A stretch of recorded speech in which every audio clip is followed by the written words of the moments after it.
Welcome dear students. आज के इस लेक्चर में हम करने जा रहे हैं 7 टेक्निक्स ऑफ इंटीग्रेशन। तो यहाँ पर हम स्टेप बाय स्टेप देखेंगे और जब हम सीखेंगे कि कितने किस्म की हमारे पास इंटीग्रेशन आ सकती है और एक टेक्निक दूसरी टेक्निक से कैसे डिफरेंट है और उसको कैसे सॉल्व किया जाता है। तो सबसे पहली है मेरे पास यहाँ पर इंटीग्रेटिंग बाय बेसिक सब्स्टिट्यूशन। तो बेसिक सब्स्टिट्यूशन में हम देखेंगे जो हमें पहले बेसिक्स आते हैं हम उनसे शुरू करेंगे। ठीक है, तो सबसे पहले हमने इसमें एक रिलेशन देखना है। वो रिलेशन ये देखना है कि क्या नाम है इसका, कोई इंटीग्रेशन जो है वो इसके साथ मौजूद तो नहीं है। मतलब ये कि मैं पहले जो है वो अंडर रूट वैल्यू को ऊपर ले जाता हूँ एक बार। तो इसको मैं थोड़ा सा फाइन कर लेता हूँ पहले। तो मैं लिख लूँगा कि x square minus 9x plus 1 power minus 1/2 into 2x minus 9 into dx। तो सबसे पहली चीज़ हमने इसमें ये फाइंड करनी है कि क्या इसका डेरिवेटिव ये तो नहीं है या इसका डेरिवेटिव ये तो नहीं है। अब डेरिवेटिव में हमें हमेशा पता है कि क्या नाम है, जब भी डेरिवेटिव हम लेते हैं तो हमेशा पावर डिक्रीज़ होती है, तो हमें इससे टेस्टिंग करनी चाहिए। और उसके अलावा ये कि ये बेसिक इस वजह से भी है क्योंकि हम इसको भी डेरिवेटिव से लेके चल रहे हैं। हालांकि हम इंटीग्रेशन का टॉपिक पढ़ रहे हैं लेकिन हम इसको डेरिवेटिव के मेथड से पहले सॉल्व करने की कोशिश करेंगे। तो अगर जो है मैं यहाँ पर इसको मैं लेट कर लूँ, let x square minus 9x plus 1 is equal to t, और मैं अब दोनों तरफ डेरिवेटिव ले लूँ।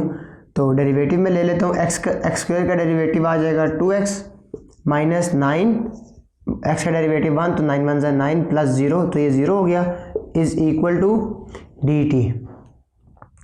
अच्छा, अब मुझे ये नज़र आ रहा है, ये देखें कि ये वाला जो पोर्शन है ये मेरा dt के इक्वल आ गया।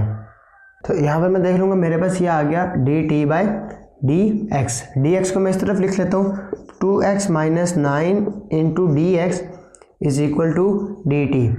अब ये मेरे पास कुछ डिफरेंट फॉर्म्स आ गई हैं। अब मैं इसको क्वेश्चन में पुट करूँगा तो मेरा क्वेश्चन जो है वो एक थोड़ा सा नीट हो जाएगा। इस पूरे को मैंने टी के इक्वल लिया था तो मैं यहाँ पर लिख लेता हूँ अंडर रूट, ठीक है, या अंडर रूट या पावर माइनस 1/2 जो है हमारी माइनस 1/2, ये मेरा हो गया टी। अच्छा, ये जो आगे पूरा था dx के साथ ये मेरा आ गया dt। तो जाहिर सी बात है टी है तो dt के रिस्पेक्टिव ही सॉल्व होगा। अब यहाँ पर पावर रूल लग जाएगा हमारे पास, पावर रूल लगा लेंगे तो t की power minus 1/2 plus 1 divided by minus 1/2 plus 1। इधर मेरे पास आ जाएगा t टू पावर 1/2 और नीचे मेरे पास आ जाएगा 1/2 प्लस c, यहाँ पर भी आएगा प्लस c। ठीक है, प्लस c सिर्फ उन कंडीशन में लगाना है जहाँ पर हमारे पास लिमिट नहीं मौजूद। ठीक है, जैसे यहाँ पर अगर 0 लिमिट हो जाए ना, 0 to 1 या कोई भी लिमिट हो जाए तब हम प्लस c नहीं लगाएंगे। ठीक है, लिमिट के बारे में भी हम आगे सीखेंगे, लेकिन अभी जो है आपने इंटीग्रेशन के साथ आगे जब इंटीग्रेशन सॉल्व होगी तब आपने आगे c लगाना है। तो ये 1/2 है, फ्लिप हो जाएगा, इधर 2 से मल्टीप्लाई हो जाएगा तो मेरे पास आ जाएगा 2 into T under root plus C. अच्छा, अंडर रूट है, यहाँ पर मैंने वैल्यू क्या ली थी, ये ली थी, तो मैं लिख लूँगा 2 और x square minus 9x plus 1 under root और प्लस सी। तो ये मेरा एक फाइनल सॉल्यूशन आ गया, या फाइनल सॉल्यूशन को आप इसके इक्वल रख के भी लिखें, ठीक है, वो ज़्यादा बेहतर है। तो ये एक टेक्निक थी जिसमें हमने बेसिक जो है डेरिवेटिव का कॉन्सेप्ट लेके ही आगे चले हैं कि क्या इसका डेरिवेटिव ये या इसका डेरिवेटिव ये तो नहीं है। अगर ये है तो हम क्या करेंगे कि हम यहाँ पर इसको एक पैरामीटर के इक्वल रखेंगे और दोनों तरफ डेरिवेटिव ले लेंगे, और डेरिवेटिव लेने के बाद जो है फिर हम उसको दोबारा क्वेश्चन में पुट करके सॉल्व कर लेंगे। पावर रूल में फ़र्क ये था कि डेरिवेटिव का पावर रूल जो है वो हमारे पास होता है, पावर पीछे आती है, पावर में से एक माइनस होता है। अब जैसे फॉर एग्जांपल इसका मैं अगर डेरिवेटिव लेता ना तो मेरे पास इसका डेरिवेटिव आता है टी पावर माइनस 1/2। ठीक है, अब इसमें पावर पीछे मल्टीप्लाई में आती और पावर में से एक माइनस होता। ठीक है, लेकिन इंटीग्रेशन हमेशा उल्टी होती है। अब इंटीग्रेशन में देखें, इंटीग्रेशन में यहाँ पर ये मल्टीप्लाई में आया है, यहाँ पर ये डिवाइड में चला गया, यहाँ पर ये माइनस हो रहा है, यहाँ पर ये प्लस हो रहा है। ठीक है, तो इंटीग्रेशन में एक चीज़ एडिशन की और ये कि डिनोमिनेटर में भी ऐड करना है 1। तो ये इसका एक सिंटैक्स था, पावर रूल इसको कहते हैं यहाँ पर। ठीक है, और आगे फिर जो है बाकी हमने टी जो पैरामीटर लिया था उसकी वैल्यू वापस पुट कर दी और इसको सॉल्व कर दिया। तो ये थी पहली टेक्निक। मूव ऑन करते हैं सेकंड की तरफ। सेकंड टेक्निक है हमारे पास completing the square. So completing the square, इससे पहले भी हमने एक टॉपिक पढ़ा होगा मैट्रिक वगैरह में, आपने सीखा होगा कंप्लीटिंग स्क्वायर के बारे में। तो यहाँ पर भी कंप्लीटिंग स्क्वायर कैसे काम आएगी उसके बारे में हम देखते हैं। तो ये हमारे पास नीचे मौजूद है, इसका अब हम अगर कंप्लीट स्क्वायर करें तो हमारे पास क्या हो सकता है। अगर हम इसका कंप्लीट स्क्वायर करेंगे तो उसका सोल्यूशन देखते हैं आगे। मैं यहाँ पे इसको लिख लेता हूँ 8x माइनस एक्स स्क्वायर, इसको रीअरेंज कर लेता हूँ 8x minus plus 8x minus common ले लें। अब अंदर जो है वो साइन मेरे पास चेंज हो जाएंगे इस तरीके से। तो अब यहाँ पर स्क्वायर कंप्लीट कर लेंगे, अंदर मेरे पास आ जाएगा इधर साइड पे x square minus 2 into x. अच्छा यहाँ पर b, तो अगर जो है वो मैं यहाँ पर इसको डिवाइड करूँ तो मेरे पास यहाँ पर क्या आता है 4। तो इसका मतलब है कि मेरे पास जो b स्क्वायर है वो भी होगा 4 स्क्वायर। लेकिन मैथमेटिक्स में हम कोई भी चीज़ ऐड करते हैं खुद से तो वो हमें यहाँ पर फिर सब्ट्रैक्ट भी करनी पड़ती है। तो यहाँ तक तो ठीक था कि 2x से डिवाइड करेंगे तो 4 बचेगा, 4 यहाँ पर लिख सकते हैं। लेकिन ये चीज़ हमने खुद से ऐड की है, ये फार्मूला पहले नहीं था। तो इस इक्वेशन को दोबारा इसके बैलेंस करने के लिए हमने जो है वो प्लस 4 स्क्वायर भी किया, तो साथ माइनस 4 स्क्वायर भी हमें करना पड़ा। इसको रखते हैं यहीं पे, इसको आगे सॉल्व करते हैं। तो माइनस x माइनस 4 का होल स्क्वायर, इसको सॉल्व कर लें माइनस 16, माइनस से मल्टीप्लाई कर दें तो ये प्लस हो जाएगा, इसको पहले लिख लेते हैं, और ये माइनस हो जाएगा मेरे पास इस तरीके से। तो ये मेरा इसके इक्वल है, ठीक है। अब मैं इसको यहाँ पर पुट करके चेक करता हूँ कि क्या मेरे पास क्वेश्चन कुछ नीट होता है या नहीं होता। तो मेरे पास आ जाएगा dx is divided by 16 minus x minus 4 square, ठीक है, इस तरीके से। तो यहाँ से जब मैं 16 कॉमन लूँगा, ठीक है, तो 16 कॉमन लेने के लिए मुझे इस तरफ तो मेरे पास 16 मौजूद है, ठीक है, ये मैं यहाँ से 16 कॉमन ले सकता हूँ। यहाँ पर आ जाएगा 1 माइनस, अब इसके पास 16 नहीं है तो इससे 16 कॉमन लेने के लिए और इक्वेशन को बैलेंस करने के लिए मुझे यहाँ पर इसको 16 से डिवाइड करना पड़ेगा, ठीक है। तो इसके पास जब 16 नहीं था तो मैंने यहाँ पर 16 डिवाइड किया, तब मैं यहाँ पर कॉमन ले सका। अच्छा अब यहाँ पर आ जाते हैं। तो dx बाय 16 किसका परफेक्ट स्क्वायर है, 4 का, 1 minus x minus 4 square divided by 4 square. यहाँ पे भी 16 4 का परफेक्ट स्क्वायर हमने लिख लिया। ये अंडर रूट मल्टीप्लाई के अंदर अंडर रूट अलग अलग हो सकता है, तो ये 4 का स्क्वायर अंडर रूट से कट के 4 सिंपली बाहर आ जाएगा यहाँ पे।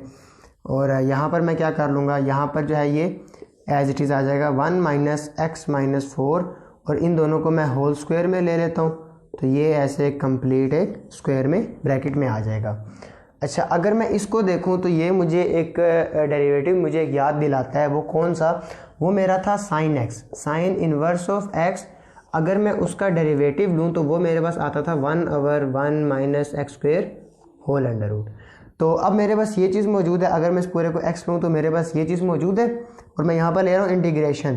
तो इंटीग्रेशन हमेशा डेरिवेटिव का इन्वर्स होता है, इसको इंटीग्रेशन भी कहते हैं, इसको एंटी डेरिवेटिव भी कहते हैं।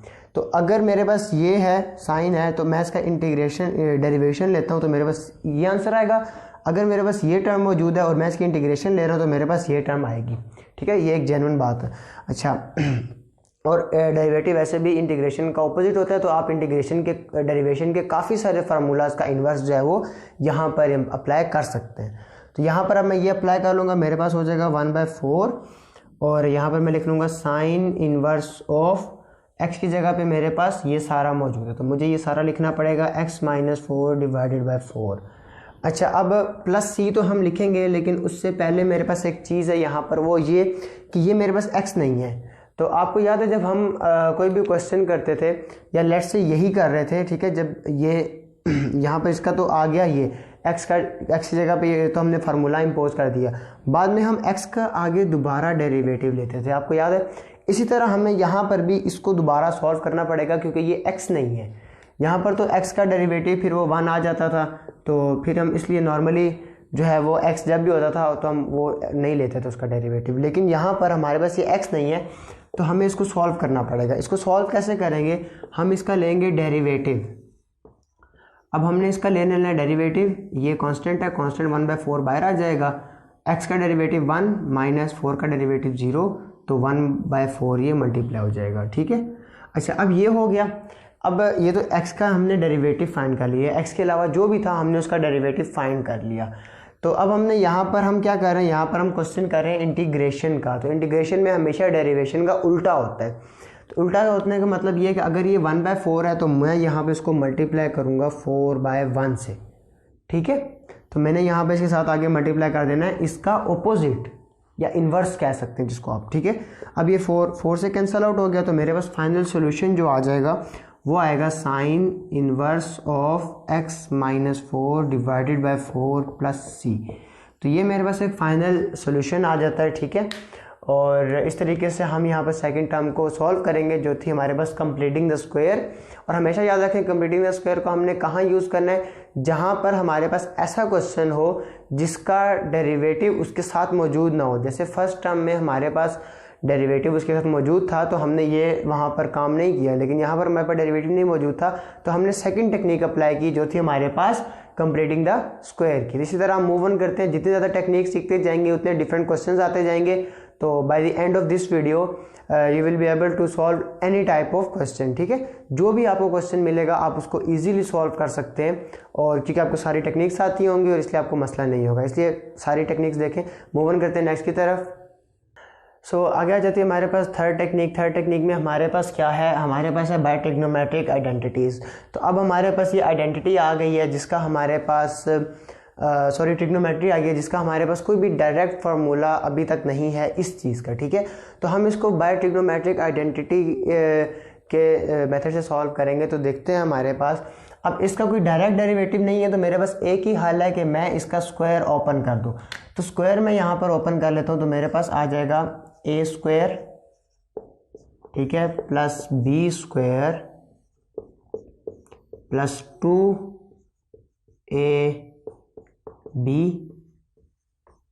और इस सब के बाहर मेरे पास dx, ठीक है। तो ये dx ज़रूरी है, dx के बगैर ये सॉल्व नहीं हो सकता, इसके बगैर ये सॉल्व नहीं हो सकता। इंटीग्रेशन में दोनों चीज़ें साथ होती हैं। अच्छा अब मैं यहाँ पर कर लेता हूँ। अब ये इंटीग्रेशन जो है ना ये प्लस माइनस में बहुत अच्छा बिहेव करता है कि ये सब के साथ अलग अलग हो जाएगा।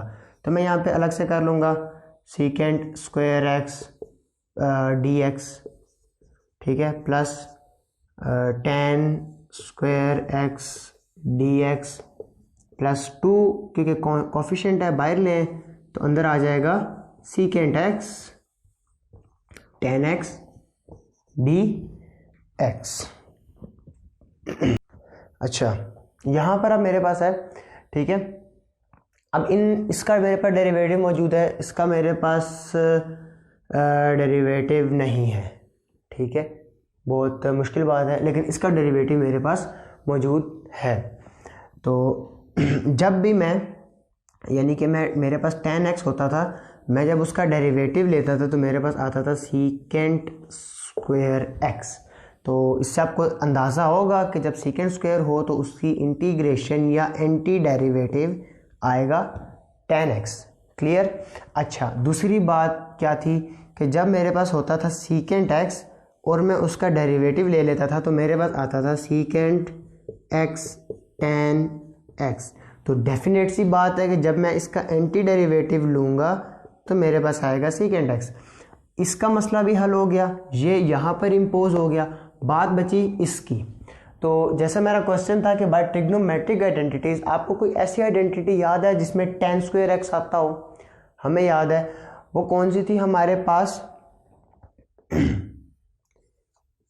Secant square x is equal to 1 plus tan square x। Second identity जो थी हमारे पास, ठीक है, मैट्रिक के अंदर, ये वो है। तो अब मैंने यहाँ पर tan स्क्वायर x फाइंड करना है तो मैं इस 1 को उठा के इधर ले आऊँगा। तो secant square x minus 1 is equal to tan square x। अब मेरे पास ये और ये तीनों चीज़ें मेरे पास इसके अंदर फिट हो सकती हैं। अब मैं इनको यहाँ पर पुट कर दूंगा और आगे सॉल्व करूँगा, ठीक है। इन दोनों को मैं अभी सॉल्व नहीं कर रहा, इसको ठीक है एज इट इज़ लिख रहा हूँ। उसकी एक वजह है, वो मैं आपको बाय द एंड बताता हूँ। तो मैं पहले आइडेंटिटी को पुट कर लेता हूँ यहाँ पे। तो एज इट इज़ लिखेंगे secant square x dx plus, अच्छा यहाँ पर secant square x minus 1, secant square x minus 1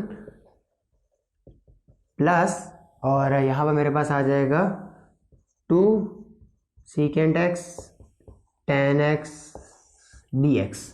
ठीक है, अच्छा यहीं पर लाइन कर लेते हैं एक। ओके, तो मैं सॉल्व कर लेता हूँ यहाँ पर सीकेंट स्क्वायर एक्स का derivative integration secant square x integration tan x हमारे पास आ गई यहाँ पर tan x।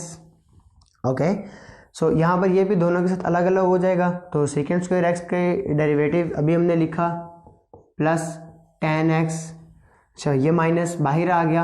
1 की इंटीग्रेशन जिस वेरिएबल के रिस्पेक्टिव है वही आएगा, 1 की इंटीग्रेशन x। जैसे x की डेरिवेटिव जो है वो 1 होता था, ठीक है, x का डेरिवेटिव जब हम लें तो वो 1 होगा, तो इसी तरह ये मेरे पास यहाँ पर एंटी डेरिवेटिव x आएगा, या जो भी रिस्पेक्टिव वेरिएबल है वो आएगा। ठीक है, और plus secant 2 secant x tan x मैंने यहाँ पर फाइंड किया था, secant x tan x secant x, तो plus 2 secant x plus c ये दोनों ऐड हो जाएंगे, तो 2 tan x plus 2 secant x minus x plus c, दोनों में से चाहे तो 2 कॉमन ले लें या चाहे तो इसी को फाइनल आंसर डिक्लेयर कर दें। ठीक है, अच्छा ये मेरे पास हो गया फाइनल सॉल्यूशन और बाय ट्रिग्नोमेट्रिक आइडेंटिटीज़।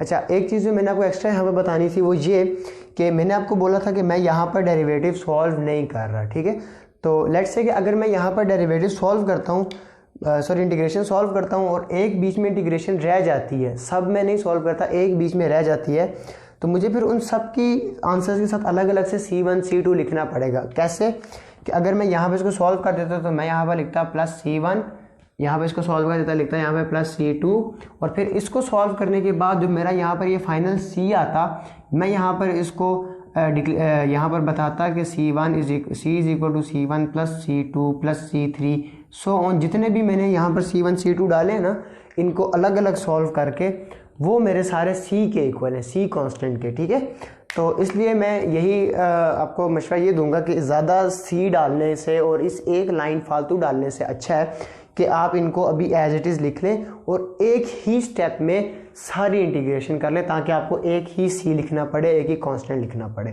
ठीक है, तो ये थी थर्ड टेक्निक हमारे पास।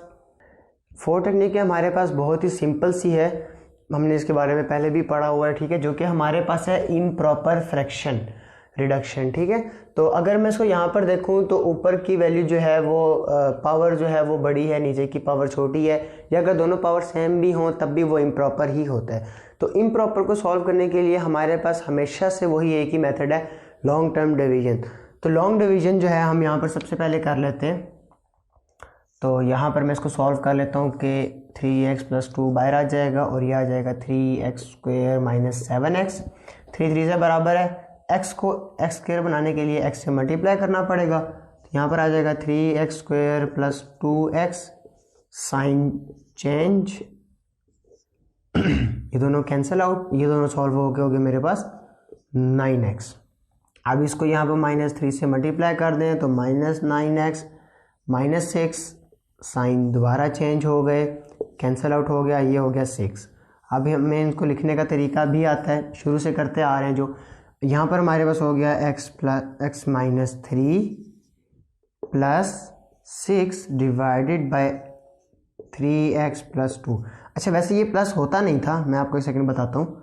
ठीक है, ये ऐसे हो गया, और हम नॉर्मली इसको कुछ ऐसे लिखते थे जहाँ पर ये बीच में डॉट या मल्टीप्लाई होता था, लेकिन जब भी हम इसको सॉल्व करते थे तो हमारे माइंड में क्या होता था, इन दोनों को मल्टीप्लाई करना है फिर इसको इसमें ऐड करना है। तो वही आइडियोलॉजी जो थी हमारे पास, उसी को हम यहाँ पर इंटीग्रेशन के अंदर हम इम्पोज करेंगे और यहाँ पर बीच में लगाएंगे प्लस, क्योंकि मल्टीप्लाई डाल के हम अपने लिए जो है वो एक अलग से एक प्रॉब्लम क्रिएट नहीं करना चाहते। ठीक है, क्योंकि मल्टीप्लाई करने से क्वेश्चन बहुत ज़्यादा लेंथी हो जाएगा। ठीक है, तो प्लस डालेंगे यहाँ पर, असूलन जो आता भी है, और मैंने आपको वार्निंग भी बता दी कि मल्टीप्लाई क्यों नहीं डालेंगे। ठीक है, क्योंकि हमारे पास क्वेश्चन फिर और नौयत का निकल जाएगा, वो सॉल्व करना बहुत मुश्किल है। अच्छा, अब हमें इंटीग्रेशन का हमें पता है कि ये प्लस माइनस में सबके साथ अलग अलग हो जाती है, तो हम इसको सबके साथ अलग अलग लिख लेते हैं। √x dx minus 3dx plus 6 3x plus 2 dx। Coefficient सारे बाहर निकाल लेते हैं। तो x minus 3 1 dx plus 6 1/3x plus 2 dx। ठीक है, अब x की इंटीग्रेशन हमें पता है पावर रूल लगता है, 1 की इंटीग्रेशन x होती है या जो डेरिवेटिव रिस्पेक्ट होता है इसका क्या होगा। ठीक है, उसके बारे में देखते हैं। इसका मेरे पास आ गया 1 + 1 divided by 1 + 1 minus 3 into x plus 6 into what. इसको अगर मैं देखूं तो मैं एक चीज़ को जानता हूं जो मेरे पास होता था नेचुरल लॉग ऑफ x, जिसका अगर मैं डेरिवेटिव ले लूं तो वो मेरे पास 1/x आता था। तो इसका यही मतलब है कि अगर मैं इसका एंटी डेरिवेटिव लूं तो वो मेरे पास नेचुरल लॉग ऑफ x आएगा। ठीक है, तो ये मेरे पास अगर मैं इस पूरे को x ले लूं तो ये मैं 1/x है, इसकी इंटीग्रेशन ले रहा हूं जो कि आनी चाहिए नेचुरल लॉग ऑफ x। तो मैं यहाँ पर ले लूँगा नेचुरल लॉग ऑफ x। अब x में मेरे पास मसला ये है कि ये 3x + 2 3x + 2। तो ये बात मैंने अभी पिछले क्वेश्चन में भी आपको सिखाई थी कि जब ये x की जगह पे जो है x नहीं होगा, कोई और बड़ी इक्वेशन बड़ी टर्म होगी तो आप उसका बाद में डेरिवेटिव लेंगे लाजमी। तो मुझे यहाँ पर इसका डेरिवेटिव लेना पड़ जाएगा। अब मैं इसका डेरिवेटिव लूँगा 3x + 2, इसके साथ डेरिवेटिव आएगा 3/x का 1 + 0 तो 3 आ गया।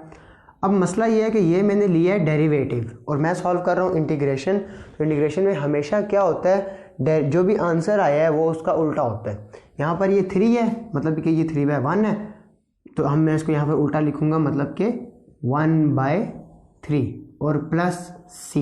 देखें, मैंने जो पिछले क्वेश्चन में मैं आपको चीज़ समझा रहा था कि मैंने यहाँ पर मुझे इसका सोल्यूशन नज़र आ रहा था, मैंने फिर भी नहीं किया, मैंने इसको ऐसे ही इंटीग्रेशन लिखी है, ऐसे मत कीजिएगा। ठीक है, आपका गलती हो सकती है, नंबर कर सकते हैं। ठीक है, तो अच्छा मैंने इसकी यहाँ पर इंटीग्रेशन नहीं की क्योंकि मुझे C1 C2 डालने पड़ते हैं, बाद में वैसे ही वो मैं सफाइयाँ देता। इससे अच्छा ये है कि मैंने इसको एज इट इज़ लिखा और एक ही स्टेप में सारी इंटीग्रेशन कर दी। ठीक है, अब मैं इसको सॉल्व कर लेता हूँ। तो 3 1 ज़ा 3 2 ज़ा, और इसको भी सॉल्व कर लेता हूँ।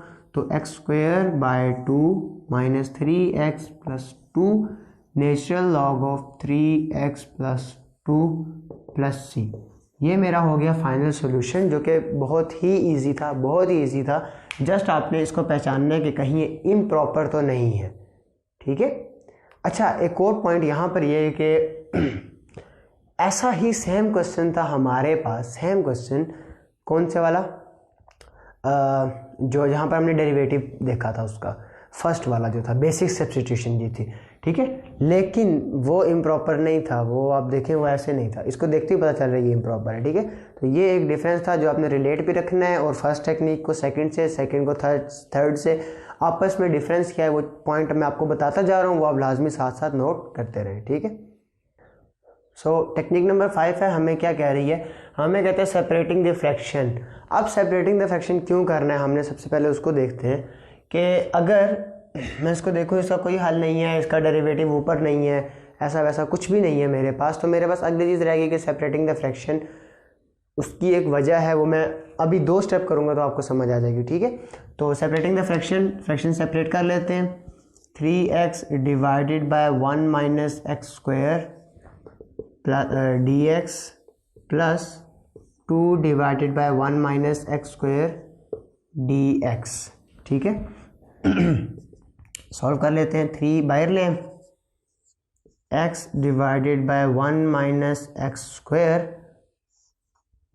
dx प्लस 2 बाहर लें, 1 - x² dx। ठीक है, अच्छा अब अगर ये है यहाँ पर मेरे पास x², इसका अगर मैं डेरिवेटिव ऊपर में आना चाहूँ तो क्या आएगा, 1 - x² का डेरिवेटिव क्या आएगा, 1 का 0 माइनस आ जाएगा, x² का डेरिवेटिव 2x, तो यहाँ पर मतलब मेरे पास यहाँ पर -2 होना चाहिए इसके साथ।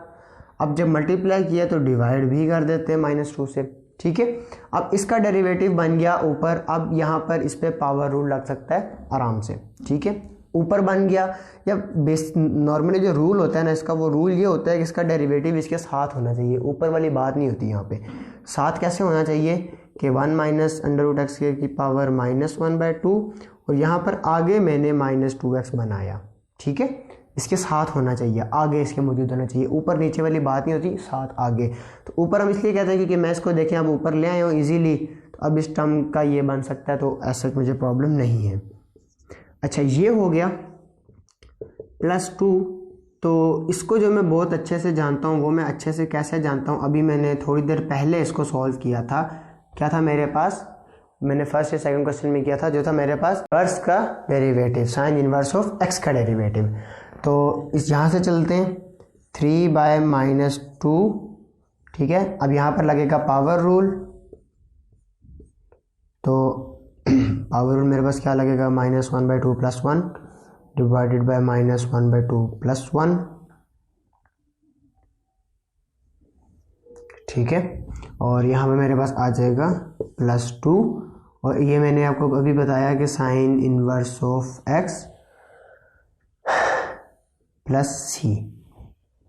अब देखिए यहाँ पे एक मैं आपको पॉइंट लाजमी बताऊंगा, यहाँ पर ये x ही था, इसलिए मैंने यहाँ पर x का आगे दोबारा कुछ नहीं किया, हालांकि मैंने किया है। जैसे फॉर एग्जांपल x अगर ना होता तो हम उसका डेरिवेटिव लेते थे ना, तो मैंने x का डेरिवेटिव लिया तो वो आया 1। अब मैंने देखे इसको 1 से डिवाइड किया, लेकिन फ़र्क नहीं पड़ता 1 से डिवाइड करने से। ठीक है, इसलिए यहाँ पर मैंने ऐसा किया। अच्छा, आगे स्टेप आ जाता है मेरे पास 3/-2 1 + x², ये हो जाएगी power 1/2 divided by 1/2 +2 sine inverse of x + c। ठीक है, अब ये हो गया, ये यहाँ पर 1/2 है, इधर आके फ्लिप हो जाएगा, 2/1 हो जाएगा। ठीक है, तो यहाँ पर ये हो जाएगा 2/1 × 3/-2, और मेरे पास यहाँ पर आ जाएगा 1 - x² का under root +2 sine inverse of x + c। ये इसके साथ कटिंग हो गई, यहाँ पर ये आ गया -3 और यहाँ पर ये आ गया 1 - x², फिर +2 sine inverse of x + c। ठीक है, तो ये है मेरे पास इसका फाइनल सॉल्यूशन, जो कि मैंने किया बाय सेपरेटिंग द फ्रैक्शन। देखिए शुरू में कोई सॉल्यूशन नज़र नहीं आ रहा था, लेकिन जो ही फ्रैक्शन सेपरेट किए, यहाँ पर भी इसका डेरिवेटिव बनाने के लिए हमें जो है वो टेक्निक मिल गई, और यहाँ पर भी इसकी इंटीग्रेशन बनाने के लिए हमें जो है वो टेक्निक, एक फार्मूला मिल गया। ठीक है, तो बाकी फिर हमने इसको रीअरेंज करके और सब्स्टिट्यूट करके आखिरी सॉल्यूशन हमने फाइंड कर लिया यहाँ पर। ठीक, नंबर 6 मेरे पास आ जाती है यहाँ पर मल्टीप्लाइंग बाय फैक्टर ऑफ 1, लेकिन ये बेसिकली टेक्निक नहीं है, ये प्रूफ है। ठीक है, तो मैं इसको प्रूफ बोलूँगा। वो कैसे, यहाँ पर वो ये कि आप देखिए आपका सेकेंड x की इंटीग्रेशन है, वो आपको पहले से मौजूद पता है, आपके फार्मूला है natural log of second x + tan x, ये इसकी डायरेक्ट इंटीग्रेशन है। ठीक है, अब मसला ये है कि ये यहाँ से डायरेक्टली यहाँ पहुँचा कैसे, ये आई कैसे, ये एक प्रूफ आपके पास आ सकता है। ठीक है, तो इसके लिए मैं आपको ये करवाना चाहता हूँ, फिर मैं आपको टेक्निक भी बता देता हूँ कि अगर आपको आपका सेकेंड x हो गया या कोसेकेंट x हो गया, इसका अगर आपके पास जो है प्रूफ आ जाए कि वो कह दे प्रूफ दिस इज़ दिस, तो अब देखिए आप ऐसे तो नहीं कह सकते ना कि ये अब इसकी इंटीग्रेशन ये सबको पता है, ये फार्मूला है, ऐसा नहीं है। ठीक है, इसको हमें फिर सॉल्व करना पड़ेगा पूरा, जहाँ पे 5 नंबर 10 नंबर का क्वेश्चन आ जाए तो वहाँ पर हमें इसको कंप्लीट सॉल्व करना पड़ेगा। तो इसी टेक्निक का नाम मल्टीप्लाइंग बाय फैक्टर ऑफ 1 भी है, और इसी टेक्निक से हम जो है इसको प्रूफ भी करेंगे। अच्छा, उसके लिए मैं करूँगा क्या, जो मेरा ये सॉल्यूशन है ना, इसी से मैं इसको मल्टीप्लाई और डिवाइड कर दूंगा। तो अब मैंने यहाँ पर लिखा सेकेंड x, ठीक है, और यहाँ पर मैंने इसी से इसको second x + tan x divided by secant x + tan x। ठीक है, मैंने इसको दोनों को जो है वो मैंने यहाँ पर इसी से मल्टीप्लाई एंड डिवाइड कर दिया। अब मैंने मल्टीप्लाई एंड डिवाइड क्यों किया, अभी ये थोड़ी देर पहले ना हम बिल्कुल एक पुरानी टेक्निक पे चले जाएंगे। ठीक है, वो देखते हैं। इसको ऊपर मल्टीप्लाई कर दें, secant x multiply secant x, तो हो जाएगा secant square x + secant x tan x whole divided by secant x + tan x dot dx या इंटू dx। ठीक है, तो अगर आप यहाँ पर देखें कि इसको अगर मैं डेरिवेटिव लूँ तो मेरे पास ये सॉल्यूशन आएगा। कैसे कि let secant x plus tan x is equal to t, और अगर मैं डेरिवेटिव लूँ, सीकेंट एक्स का डेरिवेटिव होता है secant x tan x, plus tan x का डेरिवेटिव होता है secant square x is equal to D t by d x, और ये डी एक्स बाद में इधर आ जाएगा तो मैं इसको यहाँ पर जो है वो डायरेक्टली ही लिख लेता हूँ। ठीक है, तो अब इसका डेरिवेटिव ये हुआ, इसका मतलब ये है कि मैं इसको टी ले सकता हूँ, इसको टी यहाँ पर मैं ले सकता हूँ। अच्छा, मैं यहाँ पर इसको टी ले लूँगा तो ये हो जाएगा 1/t is into D T. अब 1/t या 1/x मेरे पास क्या होता था, नेचर लॉग ऑफ x, तो सिंपली मैं यहाँ पर लिखूँगा nature log of t plus C. मैंने t किसको लिया, t मैंने इसको इक्वल लिया, तो मेरे पास यहाँ पर आ जाएगा nature log of secant x plus tan x plus C. अब ये देखें, यही चीज़ फार्मूला में थी, यही चीज़ मैंने यहाँ पर जो है वो प्रूफ की। तो ऐसे आपको कोई भी इस तरह के आ जाए आपके पास इंटीग्रेशन, तो आपको बोलें कि आप इसको प्रूफ करें या इसको सॉल्व करें, अगर वो 5 नंबर का क्वेश्चन है या जितने भी वॉटेवर 2 4 5 पेपर में अगर आपके आ जाता है जहाँ पर आपको डायरेक्ट नहीं पुट करना, सॉल्व करना है, तो उसके लिए फिर आपको डायरेक्टली तो याद है कि इसका इंटीग्रेशन ये है, लेकिन प्रूफ आप ऐसे करेंगे ताकि आप कंप्लीट नंबर गेन कर सकें। ठीक है, तो ये थी इसकी बेसिक टेक्निक। मूव ऑन करते हैं नेक्स्ट की तरफ। सो टेक्निक नंबर 7 पे आ जाते हैं। टेक्निक नंबर 7 हमें कह रही है एलिमिनेटिंग द रेडिकल साइन, और अगर मैं इसको देखूं तो ये मुझे किसी भी तरीके से सॉल्व होता हुआ नहीं नज़र आ रहा, क्योंकि यहाँ पर हम इससे पहले जितनी भी टेक्निक्स पढ़ के आ चुके हैं वो इसको नहीं जो है वो फॉलो कर रहा। लेकिन ये जो चीज़ है इसको मैं जानता हूँ कैसे, जो जिनको हम कहते हैं अपनी एंगल आइडेंटिटीज़। एंगल आइडेंटिटीज़ कौन सी वाली, जो थी मेरे पास sine square theta is equal to 1 minus cos 2 theta divided by 2।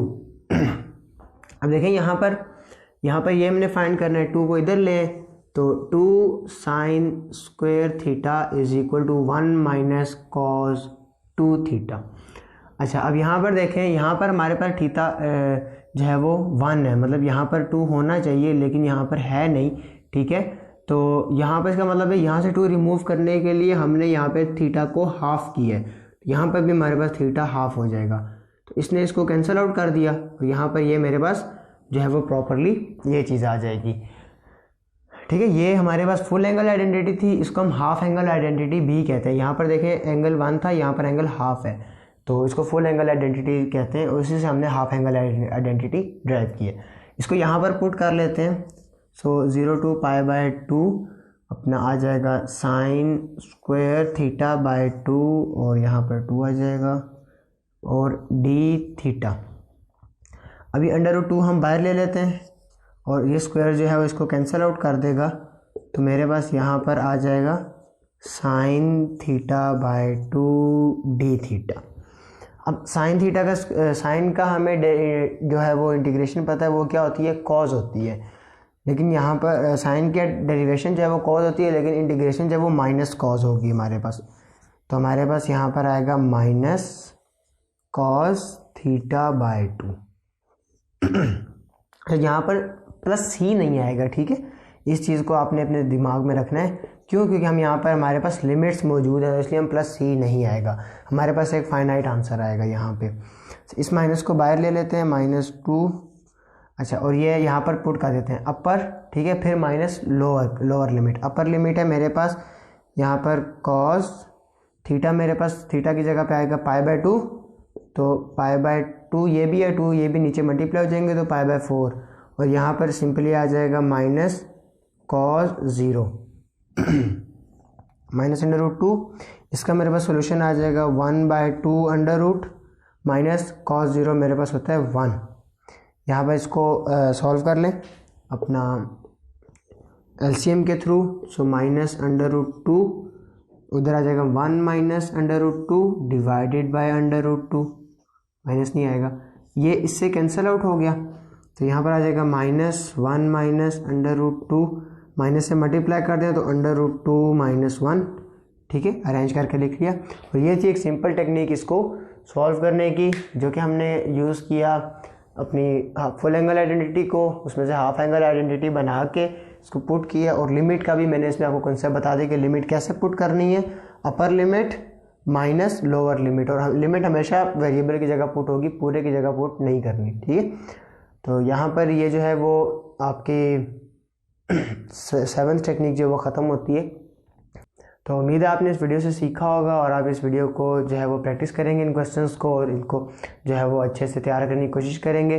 तो अगर ये वीडियो आपके लिए हेल्पफुल रही है तो चैनल को सब्सक्राइब लाजमी करें, वीडियो को लाइक करें और अपने दोस्तों के साथ लाजमी शेयर करें। मिलते हैं नेक्स्ट वीडियो में, तब तक के लिए अल्लाह हाफ़िज़।